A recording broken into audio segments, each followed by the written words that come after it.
नमस्ते राम बाबू। नमस्ते दीनदयाल जी, कहिए। जी वो कोई खास बात है?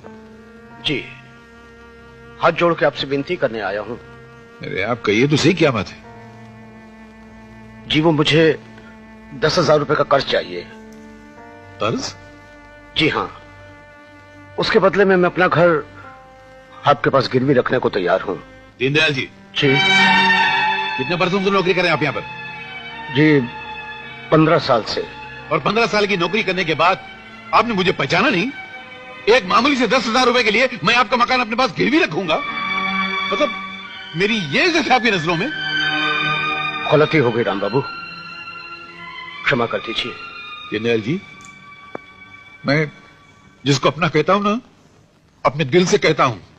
जबानी जमा खर्च नहीं है मेरे पास। खैर, ये बताइए कि अचानक कर्जे की क्या जरूरत पड़ गई आपको? जी मेरी एक बेटी है, शादी के योग्य हो गई है, लड़का भी देख चुका हूं, लेकिन उन्हें दहेज चाहिए है। दीनदयाल जी, पर पहले तो आपने कभी जिक्र नहीं किया कि आपकी कोई बेटी है, शादी योग्य हो चुकी है। नाम क्या है उसका? जी शीला। जी।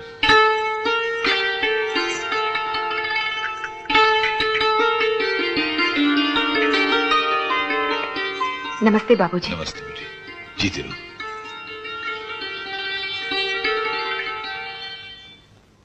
दीनदयाल जी, ये हीरा आपने कहाँ छुपा रखा था? भगवान की कृपा से बेटी तो काफी समझदार लगती है आपकी। जी हाँ, बेटी तो समझदार है, लेकिन क्या? गरीब की बेटी कितनी ही गुणवान क्यों ना हो मालिक, उसका कोई फायदा नहीं, क्योंकि आज की दुनिया में सबसे ज्यादा गुण दौलत में होते हैं। दहेज की चमक दिखा दो तो बुराइयां भी अच्छाइयां दिखने लगती। नहीं दीनदयाल जी, आपका ख्याल गलत है। आज की दुनिया में भी ऐसे लोग मौजूद हैं जो अच्छाइयों को दौलत समझते हैं और सिर्फ दौलत को बुराई समझते हैं। हाँ होंगे, लेकिन मालिक मैं ऐसे लोगों को कहाँ तलाश करता फिरूंगा। तो यूं समझ लीजिए कि आपकी बेटी के लिए ऐसा घर मैंने तलाश कर दिया। सच मालिक? हाँ, लेकिन क्या मालिक? वो घर 4 भाइयों की साझेदारी का घराना है। क्या आप अपनी बेटी के लिए ऐसा घर पसंद करेंगे? जी मालिक, अगर वो मेरी बेटी को पसंद करें तो मैं तो गंगा नहा लूंगा। मैं कौन होता हूँ ना पसंद करने वाला? अगर ऐसी बात है तो चलिए आज से आपकी बेटी हमारी बेटी हुई। ये आप क्या कह रहे हैं मालिक? आपकी बेटी शीला को मैं उसी के लिए पसंद कर रहा हूँ। बिल्कुल नहीं, पहले खबर मैं सुनाऊंगी। बिल्कुल नहीं, सोहन भैया को टेलीग्राम मैंने दिया है, इसलिए पहले खबर मैं सुनाऊंगा। अरे वाह, टेलीग्राम तुमने दिया है तो खबर भी तुम ही सुनाओगे? और नहीं तो क्या? पोस्टमैन मनी ऑर्डर लाएगा तो पैसे वो रख लेगा क्या? ऐसा होता है क्या? देखा, मुझे इरिटेट मत करे तो घुमा के ऐसा झापड़ मारूंगा। Shut up. You shut up. You shut You up. shut up. You shut I said up. you shut up. You shut up. Shut up. You अरे shut up. क्या हुआ? कहेगा। भैया क्यों हमेशा लड़ते रहते हो तुम दोनों? भैया देखिए ना, मैं तो सुबह से चुप हूँ बोलो। और ये अकेला ही बिगड़े हुए रिकॉर्ड की तरह बजता ही जा रहा है। मैं बिगड़ा हूँ रिकॉर्ड?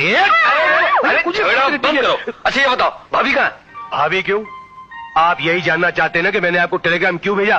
दरअसल बात ये है भैया, क्या आपकी शादी पक्की हो गई। क्या शादी? और मेरी?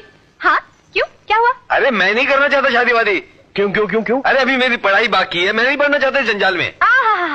पढ़ाई बाकी है, जंजाल में नहीं पढ़ना चाहते? अरे यहाँ क्या रोब झाड़ रहे हो भैया? अगर हिम्मत है तो जाकर बड़े भैया से कहो कि आप शादी नहीं करना चाहते। हिम्मत है? हाँ। अभी क्या कर रहा था? भैया हिम्मत मत छोड़ना। अब बड़ा मजा आएगा।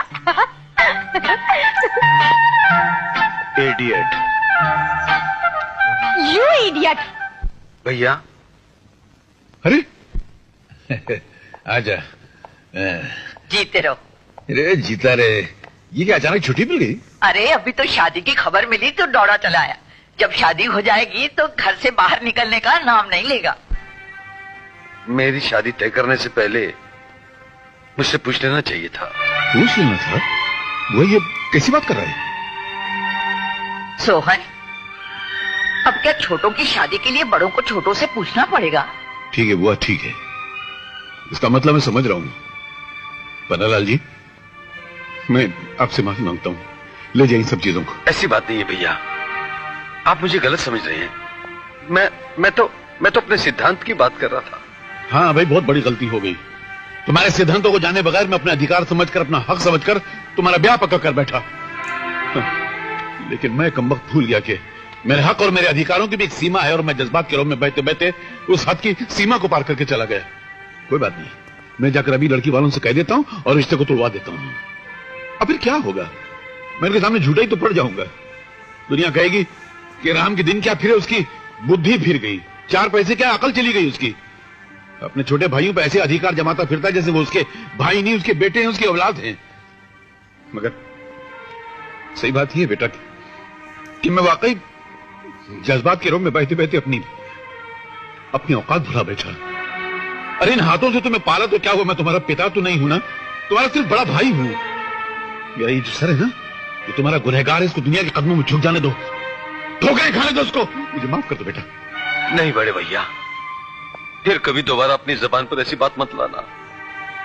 ये सर हमारे भगवान का है, हम अपना सर काट के दुनिया की ठोकरों में डाल देंगे, लेकिन अपने भाई का सर कभी झुकने नहीं देंगे।